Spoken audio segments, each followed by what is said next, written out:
family members. It was the next day in the morning in Dakar, Senegal, and we got into this cab heading to the market. So our guest house was at Mamel, so we wanted to visit a market which was really close by, and this was the market we went to.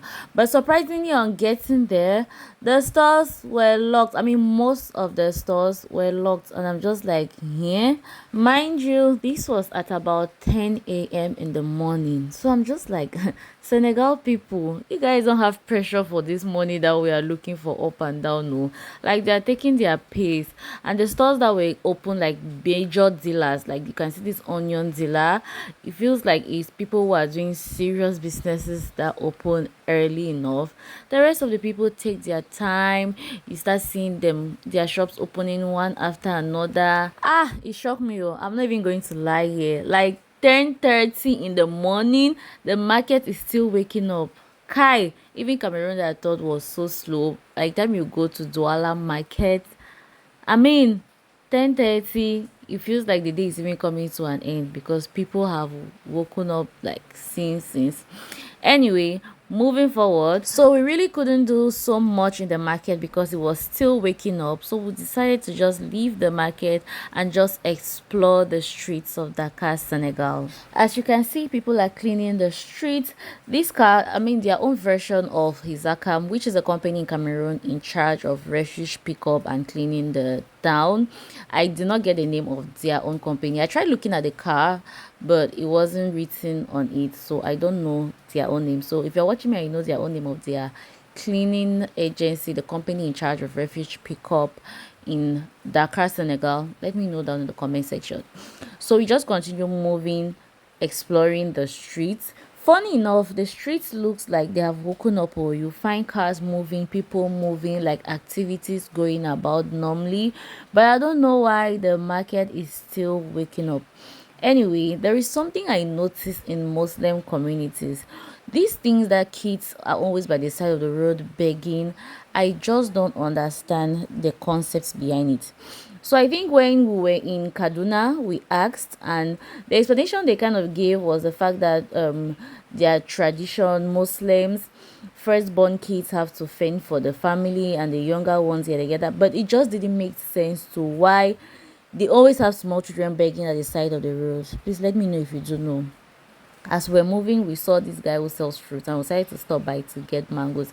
Vicky and I love mangoes, so we just could not resist. That's one thing that we really saw a lot in Senegal. They sell their fruits by kilos, so they have to measure it before they tell you how much you're going to pay. So what we got was a kilo of mangoes, and it was two mangoes, and it costed 800 francs, if I can remember exactly, or thereabout, 800 to 1,000 francs thereabout. We decided to eat it there, so we asked the man for a knife and water to wash the fruits, which he gave us. Went ahead to just wash it, and then we dived right into the mangoes. Can you see how juicy the mangoes were looking? See, these mangoes were very sweet. I ate them. At some point I was like, let me not come and stain my clothes because the juice was just pouring from my hands down, so I had to stand up. This was what we had left after eating. Like, we finished everything, then we decided to continue our movement. So this was the roundabout where we saw this guy selling fruits. Just opposite this Total petrol station here, you have the guy selling fruits. Moving forward, we saw this wall with these paintings and writings. The writing is in French and I think in Wolof, so I could not understand, but I saw a fist up, like, you know, this hand, yes, this hand here. I don't know, each time I just see that if it's folded, I just know that it's freedom, like it's talking about freedom, something. I don't know if I'm right. Who else thinks so? And then I move forward and I say free Palestine. I'm like, I said it, that there must be something freedom related in all of these paintings, but I could not understand why they are fighting for free Palestine in Senegal. I don't know. Is Palestine related to Senegal? Like, I don't know. But I guess it's the solidarity of the world at large. So you fight for your brothers and sisters irrespective of the country or the continent. At the end of the day, we are still one people. If there is really one thing I want to comment about Dakar, Senegal, is their architecture. Like, they really have beautiful architecture. The way they build their houses in general, they build their houses in a kind of like a particular style. I don't know if it's the government who has given them that rule, but most of their houses we saw do not have like the roof, like, the regular high roof you would see in houses. No, their roofings are usually flat, like flat level. So that's one thing that really made their infrastructures and their houses very similar. In Cameroon parlance, we will say they get one kind house there. So while moving, we had to pass through this tunnel. Now, I had no idea that tunnels are such an unsafe place, especially in another man's country. It was Vicky who told me so, that avoid talking to strange people under a tunnel. But guess what? On this day, we found these guys under this tunnel and Vicky started a conversation with them. So the one with the blue is a Nigerian, Ugochukwu, and the other guy is a Liberian, and he said he's the king of Liberia. After they had spoken for a while, Vicky gave him the opportunity to talk to her subscribers, and this guy was such a vibe. See, he was like, I'm the king of Liberia. Subscribe to her channel, make her feel better, make her feel good about herself. It was such a funny moment. See, you guys need to even study Vicky's adaptability skills. Vicky can adapt to anybody. The craziest or the simplest person, she will adapt to you. She's such a free-spirited person and can vibe with anybody. Now, if you've watched that particular video of hers in her channel under the tunnel, you understand what I'm talking about. So if you have not watched it, go to her channel and watch that particular part. You will laugh. It's how she was flowing with the guys for me even. Anyway, moving forward, this is their central mosque. The building looks really beautiful. I like the design, the way it was being built, the style, and it's so big. So we passed the mosque and continued going down to this waterfront area to have a view of their beach setting. If you guys remember, in my last video when I was at Diallo, I was kind of confused, like, Senegal, which color of sand do you guys have in your beaches? Because at some point I saw black sand and then it was converging with this yellow sand. So I was like, which one is it? Like, you guys should choose one. But here I finally got to confirm. I don't know, maybe it's kind of like erosion that caused that black sand there, because here they have like the yellow sand, and the color of their sea, beautiful. It really looks clean, very nice. Fishing is one of Senegal's economic activities. Most of the locals who stay around the border areas are all fully involved into fishing. Most of the fish being gotten from here is being sold at the local markets, or it's being dried and sent to neighboring towns and countries. Can you see people doing sports on my left hand side, using the sand from this beach to help them actually burn out some more energy? When I said in my last video that it feels like walking on the sand needs more energy than you would use moving outside of the sand, I felt like I was lazy, but now seeing this, it just confirmed to me, like, baby girl, you're not lazy, you're actually so hardworking. Another thing I noticed about Dakar, Senegal, is that it's a tourist attraction. It has lots of foreigners, both white and other nationals. Tourism is one of their booming sectors in their economy, so it makes sense that you're going to find a lot of foreign people in their country. Their lifestyle here is really peaceful and slow paced, no pressure at all. It's really good for relaxation and unwinding. So we're done with the beach area and we're going back to where we came from, and at this point Vicky had made another friend just from that beach area. But I'm so grateful for this Vickis Spirit, because it helped us throughout this trip a whole lot, because we wanted to go and do the Lions Walk and we had no idea how to go about it. You see, this Vicky's new friend, this her newfound friend, he kind of helped us a whole lot, took us to the park, helped us make inquiries and to find our way to get into where we wanted to go to. So we took a car heading back to Mamel, where our Airbnb was at. We had to go and pick up our boxes. So where we had to do the Lions Walk was at Fatala Wildlife Reserve, and that's like the outskirts of Senegal. So it's almost getting to cross the boundary between Senegal and Gambia. That's around that area. So we knew that we would not make it there on time, because they have particular times when they do the Lions Walk. So already knew that we're leaving Dakar late, so we would have to sleep somewhere which was really close to the Fatala Lion Reserve. So Vicky went to book us an Airbnb around that area. So that's where we're carrying our bags to go to, so that we could sleep there, and then very early in the morning we go to the Lions Walk, and then we continue our movements from there. So they told us the place we're going to is called Fatik, Senegal. So they told us the best way for us to get there is to just take a bus that leaves directly from Senegal, Dakar, Senegal to Banjul, Gambia. So that's easier for us because we'll just drop just almost at the border.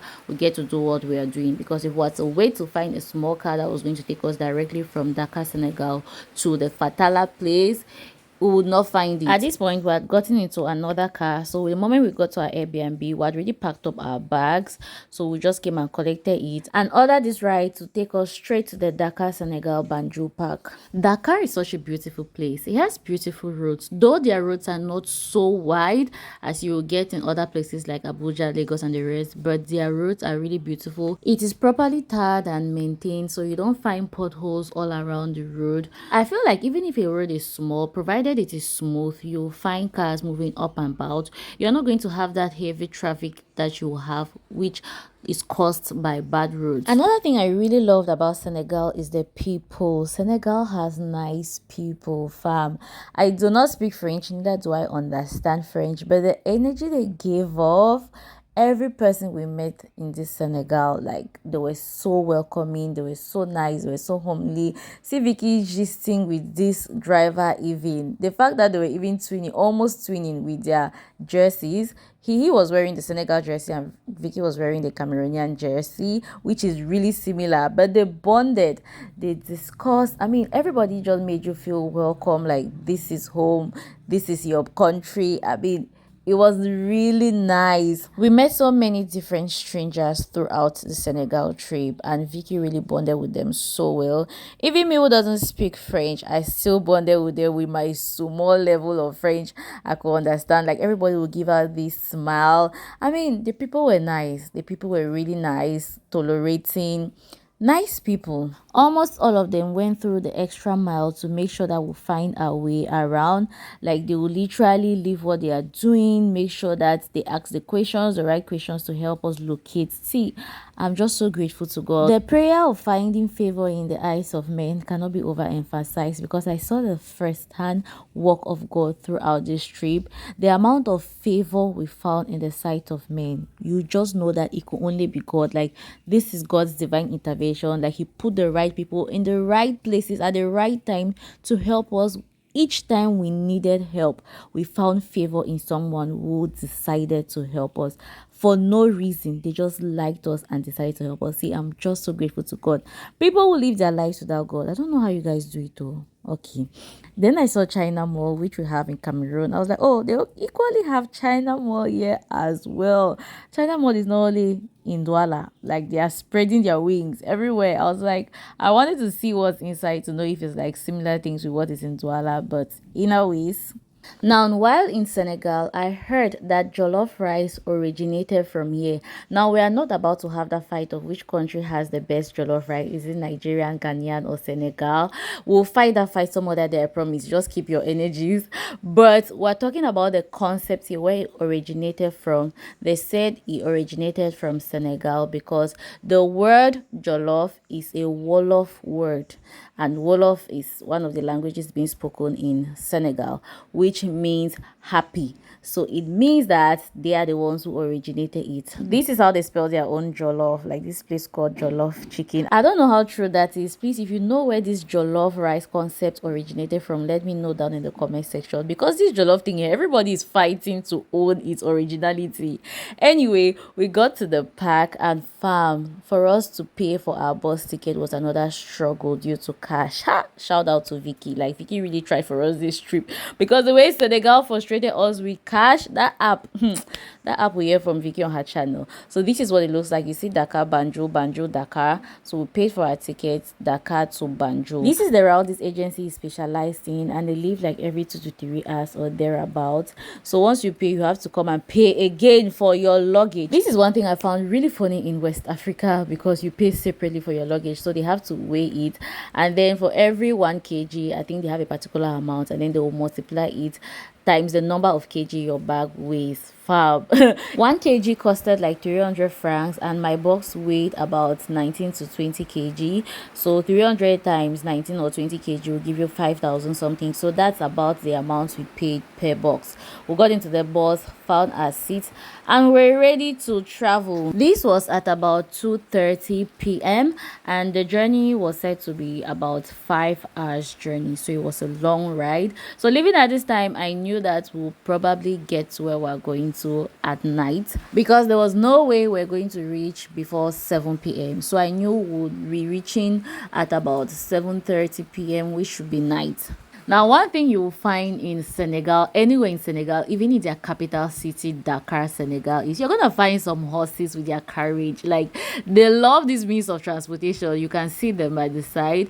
Everywhere you go, you're going to find it. It's a normal thing for them. Because I knew we were going to reach about 7:30 p.m., which should be night, I was really getting worried and freaked out. Like, we're going to a place where we do not know our way around, and we're going to arrive at night. Like, how do you want to do to locate the Airbnb and all of that? Wait first, this agency gave us Biscuit. I wasn't expecting this at all. Nice Biscuit. I particularly love Nice Biscuit, and they gave us a bottle of water. Shout out to them. They tried. Anyway, back to what I was saying. So I was really getting worried that how are we going to find our way around at night, because if you're traveling, you know very well that finding your way around during the day is easier than finding your way around at night when you have no idea about the place. There is this African proverb that says, if it's not yet done, do not worry about what you eat for that day, or something around those lines. I cannot get the exact words exactly, I've forgotten. Please let me know in the comment section if you do know, but I basically know it says that do not worry about a problem in anticipation in the future. Wait till you get there and you will solve it. This is one of their football stadiums in their country. I think this one is called Stade Dempa Diop. It really looks big from the outside and really beautiful. Like, the design, that round shape design really looks fascinating from the outside. I was even shocked how close it is to the highway. The mixture of desert land and water while we're passing, it was just amazing. Like, you'll see a place where it's like desert, really dry, and then you pass and see now enough water. I'm just like, how did God make all of this come together so effortlessly? God a creature, because before we want to think he has thought ahead of us, because you see the desert places, their plants are doing well. Anyway, because we did not know where we're going to, we're using Google Map. Google Map almost failed us, so we had even passed where we were supposed to stop before we told the driver, like, drop us. I mean, we had already indicated to him that we're dropping before he gets to the border, but the exact place Google Map told us, it was like 2 minutes away. The moment we got to the fatigue area, the driver signaled us. So trying to follow Google Map, we realized we had passed. See the distance, we had to move back. So the driver brought down our boxes, take our ticket, and then we had to start going back, carrying our boxes, pulling them, and going back to like a filling station that we had passed like way back.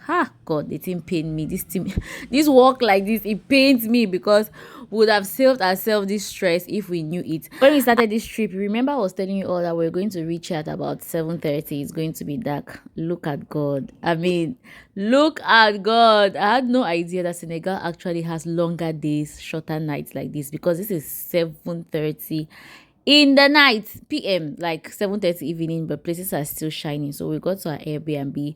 This is what it looks like. It's just a really basic room, bed, fan, and then they have different bed sheets there available for you. I was like, okay, interesting. You can actually change your sheets yourself if you wish. When we got to the junction where we're supposed to stop and take a bike to get into this place, our host called and he spoke to the bike riders, and I don't know if you say fortunately or unfortunately, one of the bike riders know him exactly. I think they are friends also. He recognized his voice on call, so the guy just took us straight to this place. I particularly love this pink flower tree. Like, it gave what it was supposed to give in this compound, and the fact that we're like the only people in the entire compound. He has a gate, as you can see, it's fenced, and then just this apartment, we're the only ones here. You could sit outside here to relax, relax, or you could get into the room I particularly love. You see, this background is suffered in my hands. You guys are going to understand in our next video. So after we settled down, we left to go and look for something to eat because we had not eaten the entire day. So we asked our host where we could find food, if there were any restaurants around, and he directed us to this area. Apparently they have different restaurants here. They have bars, hotels. So this is like the small economic center in this village. Can you see me even happy here, fam? You will not believe this is 8:30 p.m. 8:30 p.m. Senegal. When the Bible said do not be anxious about anything, this is what they were referring to, because I was being anxious that 7:30 was going to be dark, but look at 8:30. Like I said in my previous vlog, the most common means to transfer money across in Senegal is through the wave. So anywhere you go in Senegal, you're sure that you are going to find like payment through wave. Vicky and I shared a plate of food. We had rice with this strange sauce and chicken, and this sauce my god, it gave what it was supposed to give. It was so delicious. I actually really enjoyed this meal. After eating, we just went home to sleep. Thank you so much for watching till this point. I'll see you unfailingly by the help of God on my next one. Bye.